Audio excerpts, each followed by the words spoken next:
रम्य मंडल निकटक पाउलंक पत्र पाठ अध्याय 12 पद संख्या 9 रु 16 पद पर्यंत।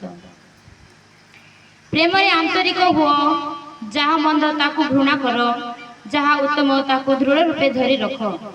भातृ अनुराग रे परस्पर को प्रेम कर, निज अपेक्षा अन्य मानक सम्मान दियो। उद्योग रे केबे शिथिल हुओ नहीं, किंतु आत्मा रे प्रज्वलित होई प्रभुंकर सेवा कर।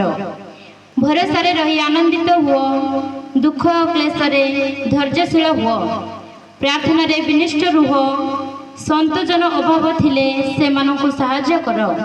प्रवासी मानकर परिचर्या रे व्रती हुओ नहीं। जो माने तुमको निर्यातना दियंती से मानकु आशीर्वाद कर। अभिशाप दियो नहीं, आशीर्वाद कर। उल्लास करुथिबा लोकंक सहित उल्लास कर, विलाप करुथिबा लोकंक सहित विलाप कर। परस्पर सह मिलिमिशि बास कर। उद्धत हुओ नहीं, बरं दीनहीन लोकंक संगे मिलामिशा कर। निजको विज्ञ विचारी वृथा गर्व कर नहीं। यह ईश्वर वाक्य। परमेश्वर को धन्यवाद।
That's